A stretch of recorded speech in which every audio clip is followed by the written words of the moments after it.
Euh,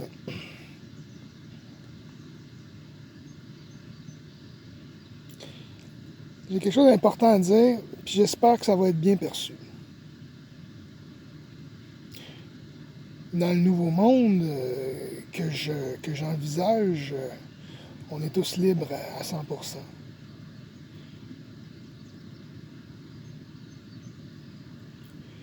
Hier, comme je vous ai dit dans une vidéo précédente de ce matin, euh, j'ai eu l'aide de mon ami Pierre et de mes amis Pierre et Luc. Puis ils ont pu avoir accès à un rangement à Saint-Tite, chez Richard Champagne, pour la simple et bonne raison que Richard et Pierre sont de très bons amis. Parce que hier, c'était fermé quand ils sont arrivés. Il ferme à 5 heures, lui, là. Bon. Donc, je suis très reconnaissant envers Richard Champagne aussi. Mais, il faut quand même que. Puis c'est pas un manque de respect envers sa décision, là. Il faut le comprendre. Richard, bon, Pierre a dû raconter mon histoire, puis bon, Richard a déjà eu, en tant que propriétaire d'entrepôt, à faire face à des cas de gars comme moi. Ben, ils sont sûrement différents de moi, parce que moi, j'ai jamais pensé, c'était pas mon but, mon propos, là, quand je suis dans ma tente, là, puis c'est ça que j'allais faire. Mais Richard, et j'imagine que les autres propriétaires d'entrepôts ont été confrontés à ce problème-là. Il y a des gens qui. Écoute, c'est pas facile, hein? Il y a des gens qui n'ont pas d'abri, fait qu'ils mettent le stock dans un locker, puis après ça, ils s'en vont se mettre dans le locker. Ils choisissent la valise la plus confortable, puis ils se cachent dans deux valises. Ils se cachent dans une malle, je sais pas. Voilà, donc. Pourquoi je vous dis ça? C'est parce que pour moi, c'est inacceptable. Pour aller à mon entrepôt, ben là, j'ai pas de voiture. C'est à Saint-Tite, c'est le village voisin. J'ai pas de voiture, il faut que je dérange Pierre parce que, en fait, Richard a loué à Pierre. Donc, je suis sous tutelle. Mm. Mm. Ce qui pourrait m'amener, ça fait juste 2 minutes, ok, j'enfile. Hier, j'ai eu 2 événements importants que je ne vous ai pas racontés. J'ai eu un appel de Kayleigh. Est-ce que son nom s'écrit de la même manière que Kayleigh McEnany? Qui connaît Kayleigh McEnany? La press secretary, la secrétaire de presse, j'imagine, de Donald John Trump, le 45e président américain. Est-ce qu'il existe un Saint-Donald? Ouais, ceux qui écoutent TVA et Radio-Canada, ils vont dire qu'il est capoté raide. Ouais. Allez voir QAnon. Ouais. Les fake news, c'est qui? C'est vous autres, les fake news! C'est ça que Donald John Trump il dit. Quand il était à un rallye, là, ils n'ont pas le choix de couvrir hein, les CNN, ABC, Fox, CBS, PBS et autres merdes. Là. C'est pas ça que j'allais vous raconter. Ben, tantôt, j'allais vous parler de Kayleigh. OK, bon. Donc, Kayleigh McEnany est belle en sacre. Puis elle a une belle croix. C'est une petite chrétienne, là. Elle a des belles valeurs. C'est ce côté-là. En tout cas, donc, j'ai eu un appel de Kayleigh du CLSC de Saint-Tite. Ça n'a pas été long. Elle n'a pas parlé beaucoup. 16 minutes à peu près. J'en ai raconté des affaires. J'ai passé par toutes. Parce qu'elle voulait savoir si j'avais besoin d'aide. Oui, j'ai besoin d'aide. Mais elle parlait de l'aide psychologique. Ah oui, elle a eu un appel de mes parents. Mes parents, là, j'ai compris quelque chose. Ça fait pas longtemps. Ils ont joué une comédie. Okay? Ils ont été élevés comme ça, probablement. Moi, j'ai un fils unique. Okay? J'ai 2 parents aimants, unis. Mais ils sont unis, on dirait. Quand vient le temps d'avoir des négociations, c'est jamais une négociation avec un ou avec l'autre, c'est avec le couple. Puis, il y a tout le temps un complot. Puis, on ne sait jamais d'où viennent les coups, dans le fond. En tout cas, c'est vraiment fucké comme situation. En tout cas, donc je lui ai parlé hier qu'il y a eu un yo-yo, puis... mais bon, mes parents, mais tous les deux ont 83 ans. Puis ça existe des personnes âgées qui sont harcelées par leur famille, ça existe. Puis ça se peut qu'ils se soient perçus comme ça parce que, écoutez, moi je veux faire avancer le monde, puis je veux réveiller le monde, puis les autres sont branchés sur TVA puis Radio-Canada. Donc, c'est certain que j'ai été persuasif. Oui, mais puis parfois, eux, ils ont utilisé, j'imagine qu'ils ont consulté des gens, comment on réagit avec, puis là, laisse-les parler. Fait que moi, je pensais qu'ils étaient réceptifs, tu sais. Mais moi, j'arrivais régulièrement, 1 fois, 2 fois, 3 fois par semaine, j'arrivais, je faisais un speech, 5, 10, 15 minutes, puis là, à un moment donné, là, il y avait de l'air de... Tu sais, en tout cas, bref, j'épargne. Faut pas que je fasse ça. Faut pas que ce soit long, vous allez vous tanner. Bon. Donc, Kelly, là, c'est ça. J'ai raconté. Imaginez-vous ce que j'ai raconté, là. 16 minutes bien tassées de oui, j'ai besoin d'aide, mais pas d'aide psychologique. Puis la psychologie, bon, ça, je l'ai pas dit, mais je vais vous le dire à vous autres, hein, la psychologie, puis le DSM-4, là, le compendium des maladies pharmaceutiques, c'est comme ça que ça s'appelle, hein, je pense, en français. C'était fait par les pharmaceutiques. COVID, vaccin, allô, ils inventent des maladies pour ensuite les traiter. Là. Les instituts psychiatriques sont remplis de gens comme moi. Là, ils aimeraient ça me mettre là parce que je dérange. Mais oui, mais oui. Mais oui. J'ai vu là, il y a quelques semaines le cas d'un professeur d'une université de Marseille, si je me souviens bien, ou non, Perpignan, je crois, Perpignan dans le sud de la France. Il a passé 1 an et demi dans un institut psychiatrique parce qu'il a été enfermé, parce que 2 de ses collègues de travail ont rempli la paperasse. Il y en a un qui était maire, puis impliqué dans l'institut psychiatrique de l'endroit de Perpignan ou des alentours, je ne sais pas. Donc oui, c'est ça. Il y a plusieurs mécanismes de protection de ce système-là, incluant le DSM-4 puis les psychologues. C'est de la merde, la psychologie. Ça fait du bien de se raconter, mais racontez-vous à vos proches. Avec mes parents, c'est un problème de communication qu'on a vécu. Puis la deuxième visite, merci Kelly. Merci Kelly. En tout cas, bref.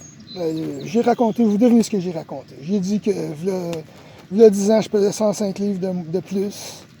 J'ai dit que j'ai changé du tout au tout. J'ai parlé du papillon. Elle dit, qu'est-ce que vous voulez dire, le papillon?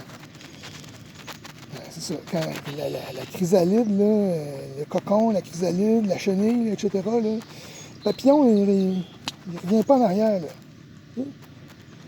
Puis là, j'ai enfilé sur la terre plate, évidemment.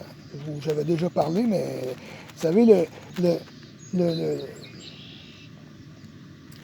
une des phrases qui revient souvent dans le monde de la terre plate et immobile, c'est en anglais, on dit « Once you go flat, you never go back ». Une fois que tu t'es aperçu que c'était plat, là, ça implique plein d'affaires, puis là, tu peux pas virer le bord. Là, si tu t'aperçus que ta femme, elle a 3 amants, là, je veux dire, t'aurais plus le goût là, de mettre ta langue à des places, là, tu sais.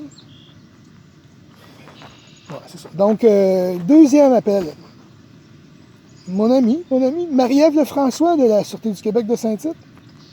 Ben oui.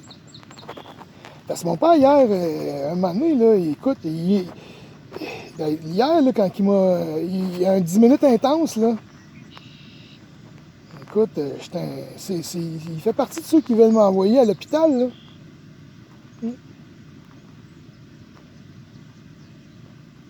Puis, oui, à un moment donné, j'ai élevé le ton un peu, puis j'ai dit, écoute, si t'arrêtes pas, tu vas sortir plus vite que tu penses, là. Puis j'ai dit, le système, il rêve juste ça, que je perde les pédales, que je m'emballe, que je me fâche pour m'interner. Puis on dirait que mon père, il en remettait, on aurait dit qu'il voulait, mais ça se peut pas, mon père il m'aime. Mais on dirait que dans son fond, je sais pas, il était animé...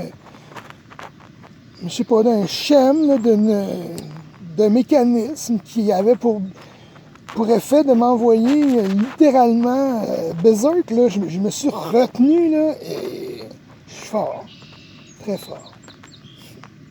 C'est pas de la vantardise, là. J'ai des gros défauts. Mais bon. Voilà, donc Marie-Ève Lefrançois, ben c'est ça.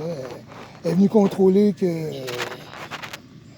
que ça allait, là, puis on m'a fait comprendre que c'était pas une bonne idée de retourner chez mes parents. Puis, de toute façon, moi, j'avais déjà décidé. Je dis, quand elle me demande, tu n'es j'ai dit non, j'ai dit, moi, mes parents, là, ce qu'ils viennent de me faire là, ils ont voulu m'aider, mais ils m'aiment, oui, mais c'est pas comme ça qu'on aide quelqu'un en voulant le forcer à aller dans un institut psychiatrique, à se faire soigner. Là. On n'impose pas des soins. Là. Moi, je demande de l'aide, c'est de l'aide financière, matérielle, des bras, je demande des bras, je demande des cerveaux. Okay? J'ai besoin de programmeurs, j'ai besoin de conducteurs de machinerie lourde, okay? Le moins possible parce que la permaculture. Hein? Mais là, on a besoin d'un. J'aime pas ça l'anglais, j'aime pas mélanger là, à la Justin Trudeau. Bon, en tout cas. On a besoin d'un kickstart, là, d'un survoltage. Hein? En français, on a besoin d'un survoltage. Donc là, il faut prendre. C'est ça. Il faut se mettre. Il faut recueillir de l'argent parce qu'avec l'argent, là, le monde, ils vont dire hey, écoute, il y a eu tant de dons. Les dons, là, regarde, hier, j'ai eu mon premier don, $1, parfait, OK? À 1000 fois $1, ça fait $1000, là. Donc, puis des dons récurrents, ça revient, puis ça rassure. On peut construire là-dessus. On peut payer des factures d'électricité, on peut payer des choses comme ça qu'on n'a pas le choix. Mon but, c'est qu'il n'y ait plus d'argent. Mais en attendant d'aller là, il n'y en a pas le choix, là, tu sais. Donc, c'est ça, j'ai besoin d'un survoltage économique pour nous partir tous. Il va y avoir plusieurs vagues. Il va y avoir les plus braves, ceux qui donnent $1. Il va y en avoir des $1000 au début, puis même des 10 000, je suis sûr. Je suis sûr. Ça se peut pas. Il y a quelqu'un qui va reconnaître la valeur de mes propos. Je suis sûr, je suis convaincu. Pourquoi je me suis trouvé dans le trouble, là?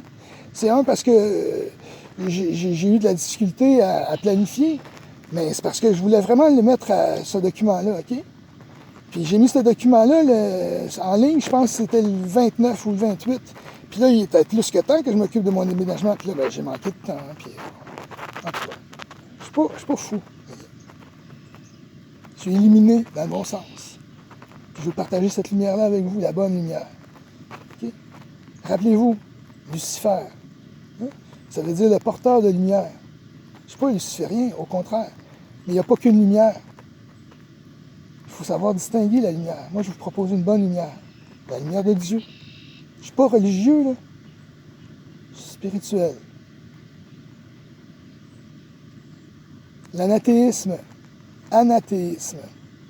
C'est comme l'athéisme, mais avec un AN avant. Ça veut dire que tu t'es aperçu que l'athéisme, c'était une petite boîte. C'était une case prévue. C'est la case qui est prévue quand tu passes du catholicisme à une autre boîte. Souvent, tu te ramasses dans l'athéisme. C'est prévu. Il y a plein de boîtes comme ça. C'est le système qui veut ça. Ça a été inventé par des gens intelligents, machiavéliques et intelligents. Les jésuites, là, tu sais, quand cherchez dans le dictionnaire jésuitique, hypocrite, par en dessous. Bon, écoute, c'était supposé être court, 13 minutes. Je vous aime encore. Merci pour tout. Merci pour votre support. Ah, je voulais vous parler de Florilène, enfin, à la fin. J'ai une bonne relation avec Florilène. Professionnelle, amicale surtout. Puis c'était la première personne à qui j'ai envoyé mon texte. 40 pages, bon, il y a du vent, c'est pas 44 pages pleines. Mais puis elle a terminé la lecture hier. Florilène, pourquoi je vous parle d'elle? Puis j'ai pas demandé de ses services, mais elle aurait pu. Hein? Puis en fait, elle l'a fait. Mais comme je l'ai jamais demandé, j'imagine que c'est des services gracieux. Hein? Donc, elle a commenté positivement ce que j'ai écrit, que j'écris bien, que c'est bien structuré. Moi qui ai de la misère avec la structure, en tout cas, là, je t'ai ému parce que, écoute, évidemment, mes parents, eux, ils voient pas la valeur de ce que j'ai fait, hein, ils l'ont probablement même pas lu. Mais d'avoir, Florilène est comme Sophie, hein, comme Sophie dont je vous parlais tantôt. Elle est rendue, elle, dans le Nouveau Monde aussi. Oui, elle prend encore de l'argent parce que, bon, on lui demande de l'argent pour payer ses factures. Mais elle est rendue, elle, dans le Nouveau Monde.